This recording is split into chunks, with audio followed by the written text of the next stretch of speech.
नमस्कार. भारताच्या ग्रामीण भागात बदल घडवणं हे काही सोपं काम नाहीये, बरोबर? पण एक अशी संस्था आहे जी शेतकऱ्यांना फक्त मदत करत नाहीये, तर त्यांना खरोखर सक्षम बनवतीये. चला, आज आपण याच माने ॲग्रो सोल्जर फाउंडेशनच्या कामाबद्दल जरा जवळून जाणून घेऊया. कोणत्याही मोठ्या कामाच्या मुळाशी एक भक्कम विचार असतो, नाही का?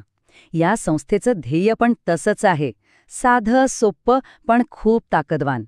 शेतकऱ्यांच्या हातात खरी ताकद द्यायची आणि असं भविष्य घडवायचं जिथे शेती फक्त जगण्याचं साधन नाही, तर एक समृद्ध जीवनशैली असेल. तर मग सगळ्यात पहिला आणि महत्वाचा प्रश्न येतो की हे सगळं का? म्हणजे ह्या कामामागचा नेमका विचार काय आहे? चला, आपण त्यांच्या मूळ उद्देशाचाच शोध घेऊया. आता बघा, या संस्थेचा दृष्टिकोन किती व्यापक आहे.